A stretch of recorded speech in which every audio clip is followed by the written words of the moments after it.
If you're living with whiplash and you're not sure about what to do next, what the direction needs to be, what might be going on in there, or perhaps what you need to do about it, then listen up for the next 3 to 4 minutes, because I'm going to answer a couple of really important questions for you and guide you in the right path.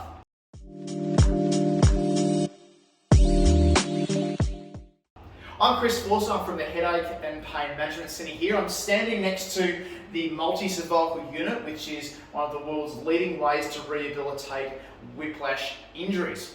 Now, there's normally a couple of questions here when you have whiplash that people want to have answered, that aren't really clear in their own minds. And one of those questions that we get a lot are, can you see whiplash on a scan?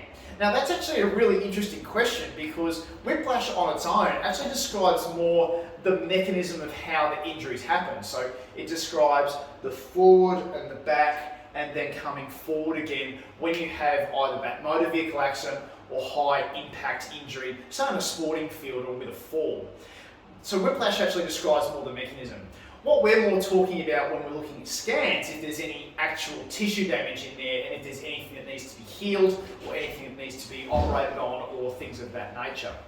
The one thing I will say about whiplash is that the most important thing is to make sure right at the very beginning, if there's pain straight away in the neck very locally after having that car accident, is that you get an x-ray very quickly, okay? Particularly if the pain is quite severe, it's very local, because we want to make sure that there aren't any overt fractures that have happened straight off the bat. And if that happens, you're in a car accident, call an ambulance straight away, go to the hospital and make sure it's all cleared first, because the last thing we want is to do anything to cause any spinal damage or things like that. So right at the very get-go, huge amount of pain right in the neck, or if there's a numb arm, things of that nature, we need to get that scan straight away. And obviously an x-ray will check the x-ray, the bones with that, and then there are other scans that can check the discs and the nerves as well.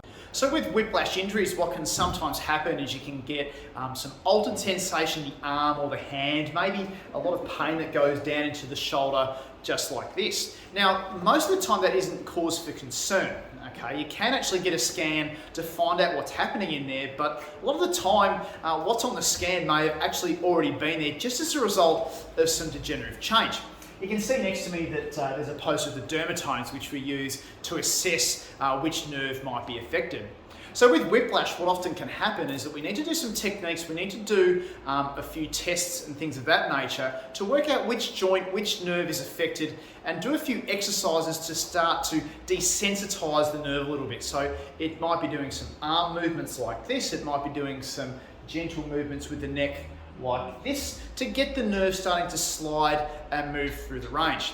See, with whiplash, when you've got a lot of movement like this back and forth with the neck, it puts a lot of stress and a lot of strain on the muscles, the joints, the nerves, and the ligaments, so they become sensitized. When in reality, what we need to do is do a few things to actually help desensitize those nerves, desensitize those joints and muscles, to actually make the muscles a little bit fitter, the joints move a little bit better. The contraption that we use here at the Headache and Pain Management Centre is called the multi-cervical unit, okay? It is an excellent bit of equipment that restricts the head and forces the person to move in different directions, whether it be in rotation, whether it be in extension, maybe even looking down, or perhaps even combining the movements. Let's have a bit of a tour and show you how a patient can use this machine. So as you can see here, the patient has the head all locked in there with a Velcro strap at the front and a couple of pads at the back. And what she's doing there is lifting the weight. You can see the weight just to the right of the screen there, and she's lifting, oh, good work there. She's lifting 19 or 20 today, which is fantastic. And you can see that she's pushing into extension. There's a little knobber here that actually restricts the range, okay, so it's nice and safe. And we can work our way further or as small as we like to get the best results. So what's happening there is that she's lifting and using those muscles of her neck to strengthen those up and get the best possible result.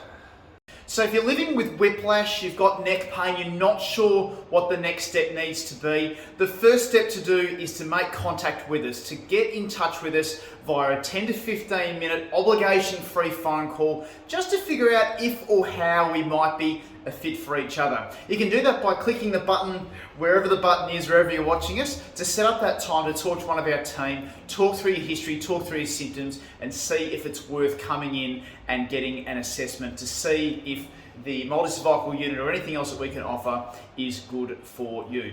I hope that's been really helpful and enjoyable. Click on the button, and I look forward to meeting you soon.